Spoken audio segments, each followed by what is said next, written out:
before we get into all that, last month we all talked about what it would be like to have our own day. And Tay, you were pretty detailed about the whole thing. If you guys haven't seen it, you have to watch this. If you had your own holiday, Tamar Braxton Day, what would be the order of business? It'd be like National Tamar and Margarita Day. Nice. Yes. But a free happy hour, but at work. Oh, nice. Everybody gets to have a drink. Everybody's excited, but everybody's still working. How can we make that happen? Listen, well, party people, guess what? What? It had happened. In the great state of Arkansas, and I'm proud to say, guess what? April 2nd is officially Tamar Braxton Day. Yes, and I brought proof. I got it collected everything. Yes, oh my God, it's right here. Yes, me and my sister went to Arkansas for a fashion show, and you know, unbeknownst to me, the Secretary of the State came out with this award and was like, "It's Tamar Braxton Day today." I said, "Let's go." Do it. I mean, you know, that's just a testament. When you put things out there in the universe, it comes back. So why should you say or pray for the things and say the things that you won't? Because it comes. So now, guess what? I'm still a margarita coming on. It's amazing. Yes. You want to see my collection that's right? Yes. Let's see your It's flag. super duper big. It's amazing. It's very official. It is a official. Yes. Cover your face. That's good. You try it. No, you know, it was just so great because, you know, I went to Arkansas one time before on tour with R. Kelly, and it was great, and this actually was like a charitable event, and it was just about putting the arts back in schools, and since that's not happening during the summertime, it's a day camp for the kids to go and have. I remember Camp was bomb. Yeah, summer camp. Yes, and so this allowed for 30 kids to go for a whole month. Oh, that is a whole month. Yes, isn't that amazing? It's amazing. Yeah, We're making from all 50 states, so I'm going to put it out there. I want all 50 states to start doing a Tamar Braxton Day, all right? It was a good time. My fashion collection was in the fashion show. It was very cute.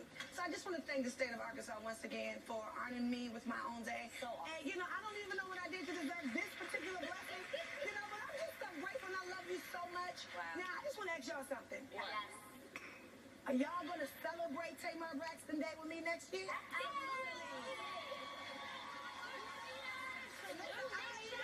Dinner since we have in LA now. Yes, and I know my Tamartian friends going to be there, so it's going to be turned to the up. I love that. That's such a cool feeling. Congratulations, Tay. Thank you, baby Kate. Congratulations again on your achievement, Tamar. Won't he do it? Now, from being honored to straight up disrespected, Republican presidential candidate Donald Trump is in the news again. Everybody said, oh. More specifically, you guys, his star on the Hollywood Walk of Fame. Now, apparently, it is constantly vandalized and has even been urinated on. Oh my God. Kanye show.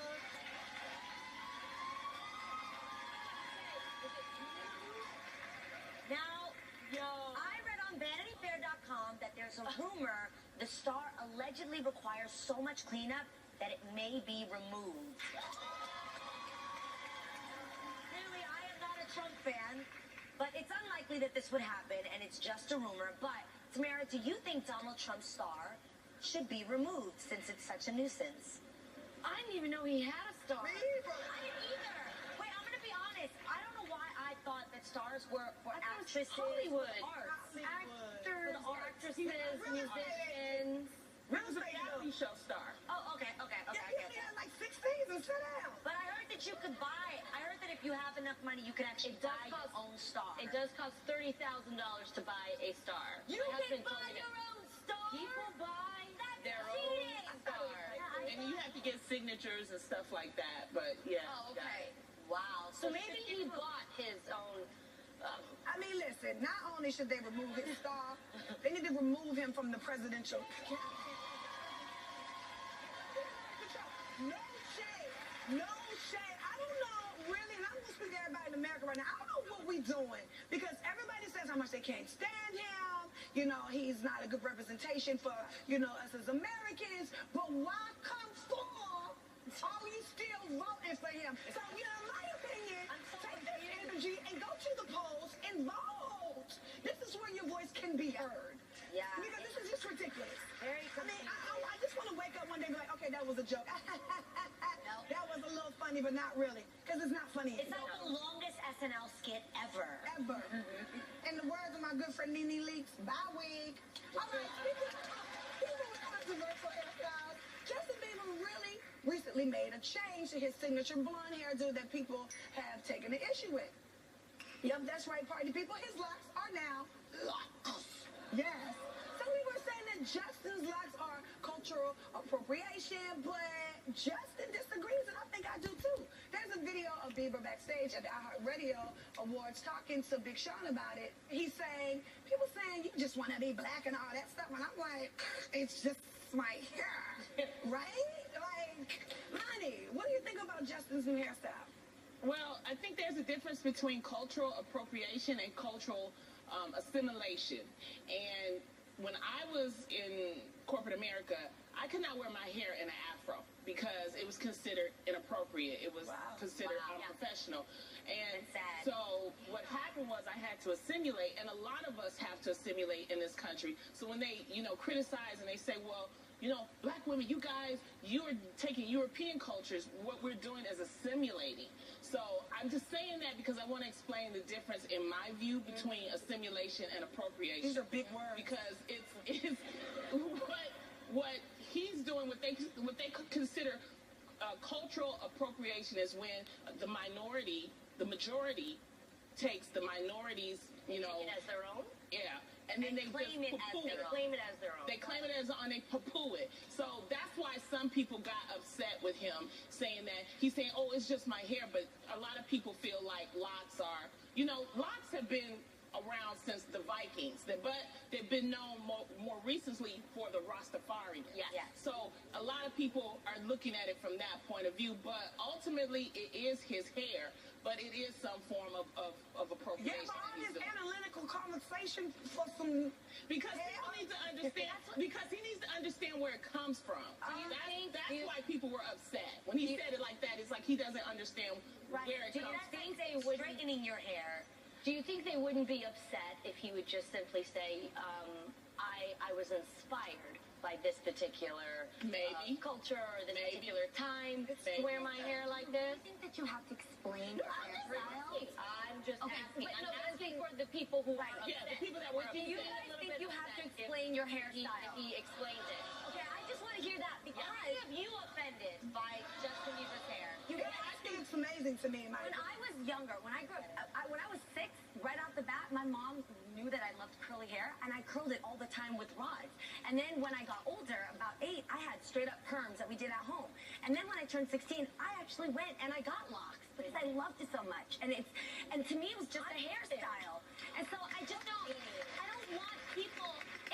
Yes, of course it is culturally But inspired. you gotta understand, because he's a performer, things like that, people are putting a lot into it. I will say this about millennials, and this is what I love about millennials, Right. and he is a millennial. Right. Millennials don't see color. They just do Yes, what they want to do. as they should. And I love that about them. I really do. They do, yes. They just do what they want to do. They're like, that's dope. So I'm gonna do that too. That is cool. So you guys might be staring at Justin Bieber's hair, but have you ever caught yourself staring at someone super sexy? I think somebody here is guilty. For a little longer than you should?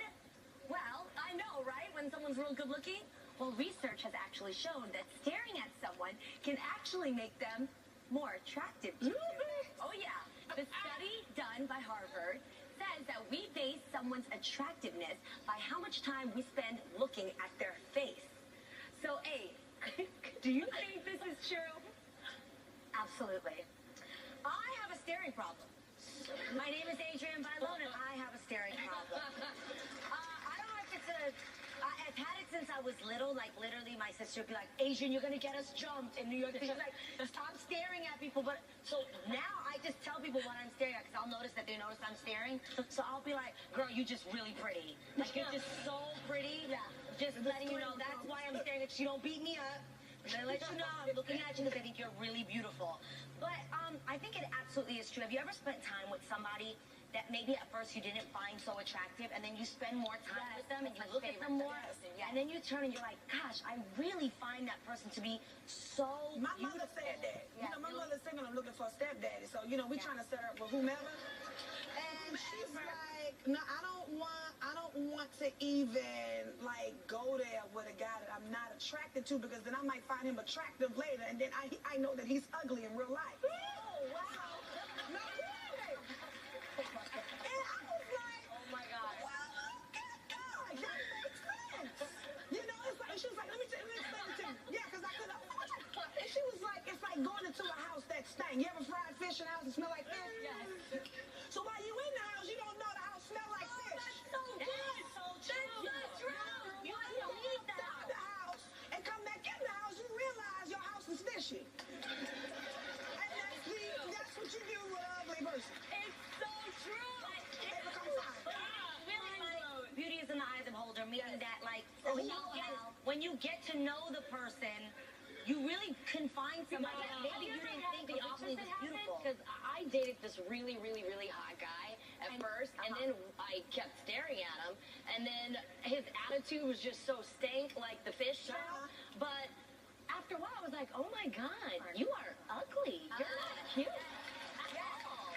You have a nasty attitude. It's so true. I think it goes I the don't know other way, about too. staring, and they look better the more you stare. Really? I, You just get used to their looks. oh, really? Y'all gonna throw that up? That picture? Really?